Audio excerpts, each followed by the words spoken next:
জাতীয় বিশ্ববিদ্যালয়ের degree pass কোর্সের ভর্তি বিজ্ঞপ্তি আজ জাতীয় বিশ্ববিদ্যালয়ের ওয়েবসাইটে প্রকাশ করা হয়েছে। বন্ধুরা, এই ডিগ্রি পাস কোর্সের জন্য তোমরা অনেক অধীর আগ্রহে অপেক্ষা করছিলে।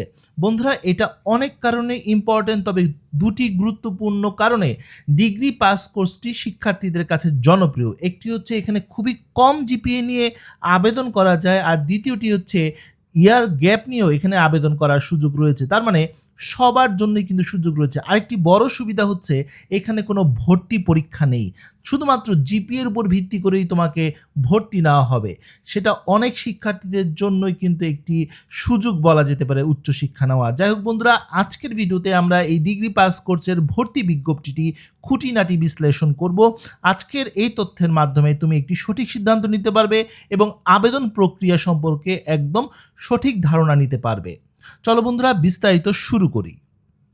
প্রথমেই আমরা জেনে নেব জিপিএ এবং সাল এবং যোগ্যতার শর্ত। এসএসসি 2021, 22, 23 এবং এইচএসসি 2023, 24, 25 হলেই তুমি আবেদন করতে পারবে।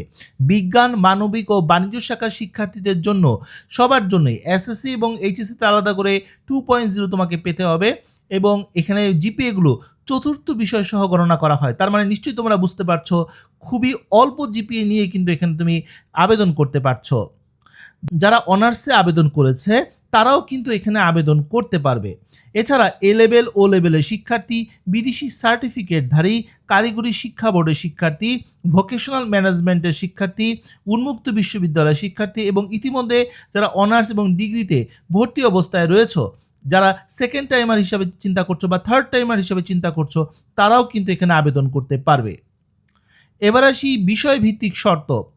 এখানে বেশ কয়েকটি কোর্স রয়েছে, যেমন বিএ পাস কোর্স, যেটাকে বলা হয় ব্যাচেলর অফ আর্টস, যেটা সকল বিভাগের শিক্ষার্থীরাই আবেদন করতে পারে। বিএসএস, যেটাকে বলা হয় ব্যাচেলর অফ সোশ্যাল সায়েন্স, এখানেও সকল গ্রুপের শিক্ষার্থীরাই আবেদন করতে পারে।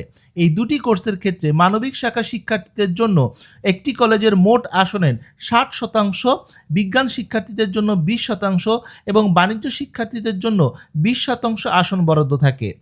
বিএসসি কোর্সও রয়েছে, যেটাকে বলা হচ্ছে ব্যাচেলর অফ সায়েন্স, যেটা শুধুমাত্র বিজ্ঞান শাখা শিক্ষার্থীদের জন্য। এখানে সকল আসন, একটি কলেজের আসন 100% আসন বিজ্ঞান শাখা শিক্ষার্থীদের জন্য বরাদ্দ থাকবে। আরেকটি রয়েছে বিবিএস, যেটা হচ্ছে ব্যাচেলর অফ বিজনেস স্টাডিজ, মূলত এটা বাণিজ্য শাখার শিক্ষার্থীদের জন্য, তবে সবাই আবেদন করতে পারে। তবে মানবিক শাখা শিক্ষার্থীদের জন্য 10%, বিজ্ঞান শাখার শিক্ষার্থীদের জন্য 20% এবং বাণিজ্য শাখার শিক্ষার্থীদের জন্য 70% আসন বরাদ্দ থাকে একটি কলেজে। এছাড়াও আরও দুটি কোর্স রয়েছে, বি মিউজিক এবং বি স্পোর্টস এবং গার্হস্থ্য অর্থনীতি। যদিও এটা কমন না, সব কলেজে নেই, তবে উপরের যে 4টি কোর্সের কথা বললাম, এটাই সবচেয়ে জনপ্রিয় কোর্স। এবারে আসি মেধা তালিকা কিভাবে করা হবে। বন্ধুরা, আগেই বলেছি এখানে ভর্তি পরীক্ষা নেই, মূলত জিপিএর উপর ভিত্তি করেই তোমার মেধা তালিকা প্রণয়ন করা হবে। যখন তুমি আবেদন করবে, আবেদন করার পর তোমার এসএসসি এবং এইচএসসির মোট জিপিএ চতুর্থ বিষয় সহ গণনা করা হবে। এসএসসিকে ধরা হচ্ছে 40%, এইচএসসিকে ধরা হবে 60%। যার জিপিএ বেশি তাকে আগে সুযোগ দেওয়া হবে। যদি জিপিএ সমান হয়ে যায় তখন কি করবে? তখন দেখা হবে নম্বর, যার নম্বর বেশি তাকে আগে সুযোগ দেওয়া হবে। এসএসসির ক্ষেত্রে 40%, এইচএসসির ক্ষেত্রে 60% ধরা হবে। নম্বরও যদি সমান হয়ে যায় তখন কি হবে? তখন দেখা হবে বয়স, যার বয়স কম তাকেই এগিয়ে রাখা হবে। এবার আসি আসন যেভাবে বন্টন করা হবে। তোমাকে উদাহরণ দিয়ে বুঝিয়ে বলছি। যেমন ধরি তুমি মানবিক শাখার একজন শিক্ষার্থী, তুমি জাতীয় বিশ্ববিদ্যালয়ের একটি কলেজে তুমি 1000 টাকা দিয়ে আবেদন করেছো, কারণ প্রথমে তোমাকে একটি কলেজেই আবেদন করতে হবে। এখন ধরি যে কলেজে তুমি আবেদন করেছো সেখানে বিএতে প্রায় 100টি আসন রয়েছে, বিএসএসে 100টি আসন রয়েছে, বিবিএসেও 100টি আসন রয়েছে। এখন তোমার জন্য কিন্তু 60% আসন বরাদ্দ রয়েছে এবং বিবিএসে তোমার জন্য 10% আসন বরাদ্দ রয়েছে। তার মানে আবেদন করলো ধরি 500 জন শিক্ষার্থী ওই কলেজে, এবং বিএসএসও আবেদন করলো 500 জন এবং বিবিএসও আবেদন করলো 500 জন। তাহলে এখান থেকে নিশ্চয়ই তুমি বুঝতে পারছো তোমার এসএসসি এবং এইচএসসির মোট জিপিএ সহ প্রথম যে 100 জন থাকবে 500 জনের মধ্যে, এবং সেখান থেকে 60% হচ্ছে তোমার জন্য আসন বরাদ্দ থাকবে বিএ এবং বিএসএসে, আর বিবিএসে তোমার জন্য মাত্র 10% আসন বরাদ্দ থাকবে। এসএসসি এবং এইচএসসির মোট নম্বরও কিন্তু দেখা হবে জিপিএর পরে। এবং সর্বশেষ দেখা হবে বয়স। এই সব কিছু ভিত্তি করেই কিন্তু তোমার চান্স পাওয়া না পাওয়া নির্ভর করছে। এখন অনেকেই প্রশ্ন করতে পারো, ভাইয়া চান্স পাবো কিভাবে? চান্স পাওয়ার আগে জানতে হবে জাতীয় বিশ্ববিদ্যালয়ের ডিগ্রি পাস কোর্সের কি কি ধরনের কলেজ রয়েছে। বন্ধুরা, রয়েছে সরকারি কলেজ, যেখানে আবার দুটি ভাগ রয়েছে। একটি হচ্ছে জেলাভিত্তিক সরকারি কলেজ এবং আরেকটি হচ্ছে উপজেলা ভিত্তিক সরকারি কলেজ। সরকারি কলেজ মানেই হচ্ছে খুবই পপুলার, ম্যাক্সিমাম শিক্ষার্থী এখানে আবেদন করবে, তাই এখানে কিন্তু প্রতিযোগিতাও বেশি থাকবে। অন্যদিকে রয়েছে বেসরকারি কলেজ, যেখানেও দুটি ভাগ রয়েছে। একটি হচ্ছে জেলাভিত্তিক বেসরকারি কলেজ, আরেকটি হচ্ছে উপজেলা ভিত্তিক বেসরকারি কলেজ। এই কলেজগুলোতে চান্স পাওয়ার জন্য টেকনিক ফলো করতে হবে। আবেদন করার সময় তুমি দেখবে যে কলেজটি তুমি সিলেক্ট করছো সেখানে আসন সংখ্যা কেমন রয়েছে, কলেজগুলো মান কেমন এবং কি কি সাবজেক্ট সেখানে অফার করছে এবং সাবজেক্ট অনুযায়ী কি পরিমাণ আসন রয়েছে। এরপর তুমি চিন্তা করবে তোমার জিপিএ এবং নম্বর কেমন রয়েছে এবং সেই অনুযায়ী এই কলেজের তোমার সম্ভাবনা কেমন রয়েছে। তবে তোমাদেরকে জানিয়ে রাখি, সরকারি কলেজগুলোর মধ্যে জেলাভিত্তিক যে সরকারি কলেজগুলো রয়েছে সেখানে কিন্তু অনেক প্রতিযোগিতা থাকে, তাই তোমার জিপিএ যদি কম থাকে তাহলে সরকারি কলেজ যদি সিলেক্ট করো তাহলে কিন্তু তোমার চান্স পাওয়ার সম্ভাবনা অনেকাংশে কমে যাবে। আর নিজ গ্রুপ সাবজেক্টগুলোকে অবশ্যই আগে দিবে এবং বেসরকারি কলেজ দেওয়ার চেষ্টা করবে যদি তোমার আর্থিক সামর্থ্য থেকে থাকে। আর যদি সেটা না থেকে থাকে তাহলে উপজেলা ভিত্তিক সরকারি কলেজগুলো দাও। যদি তোমার জিপিএ কম থাকে তাহলে কিন্তু তোমার এখানে একটা সুযোগ হতে পারে। এবার আসি ডিগ্রি পাস কোর্সে আবেদন করার সময়, অর্থাৎ অনলাইনে আবেদন করার সময় কি কি কাগজপত্র তোমার দরকার হবে। প্রথমত দরকার হবে তোমার এসএসসি রেজিস্ট্রেশন নাম্বার এবং পাসিং ইয়ারটা প্রয়োজন হবে। প্রয়োজন হবে তোমার এইচএসসি রোল নাম্বার এবং রেজিস্ট্রেশন নাম্বার এবং পাসিং ইয়ার। প্রয়োজন হবে তোমার এক কপি ছবি, যেটা স্ক্যান করবে 120x150 পিক্সেলের মধ্যে, এবং সচল একটি মোবাইল নাম্বার প্রয়োজন হবে। প্রয়োজন হবে 1000 টাকা। এটা তুমি কলেজের নিয়মে দিতে হবে। এটা জাতীয় বিশ্ববিদ্যালয় কোনো নির্দিষ্ট করে বলেনি যে কিভাবে দিবে। তুমি যেই কলেজে আবেদন করবে সেই কলেজের নিয়ম অনুযায়ী দিবে। প্রশ্ন আসতে পারে, ভাই আমি বুঝবো কিভাবে আমার কলেজের নিয়মটা কি? যখন যে কলেজটি তুমি সিলেক্ট করবে এবার আবেদন করার সময় সেই কলেজের ওয়েবসাইট, ফেসবুক পেজ অথবা সরাসরি সেই কলেজে গিয়ে জিজ্ঞেস করতে পারো যে কিভাবে তোমরা এই 1000 টাকা দিবে। এবার আসি আবেদন করার পর যেই ডকুমেন্টসগুলো প্রয়োজন হবে, অর্থাৎ কলেজে গিয়ে যে সকল কাগজপত্র তোমাকে জমা দিতে হবে। এটা কলেজের নিয়মে অবশ্যই, তবে ম্যাক্সিমাম কলেজের ক্ষেত্রে সেম নিয়ম। অর্থাৎ প্রথমে এসএসসি এবং এইচএসসি মূল মার্কশিটের ফটোকপি প্রয়োজন হবে। প্রয়োজন হবে রেজিস্ট্রেশন কার্ড, এসএসসি এবং এইচএসসির ফটোকপি অবশ্যই। প্রয়োজন হবে তোমার প্রাথমিক আবেদন ফর্ম, অর্থাৎ যখন তুমি আবেদন করবে তোমাকে একটি ফর্ম দেওয়া হবে, সেই ফর্মটা তোমাকে দিতে হবে। ইনশাল্লাহ আমি তোমাদেরকে দেখিয়ে দিব কিভাবে ফর্ম পূরণ করতে হয় অনলাইনে।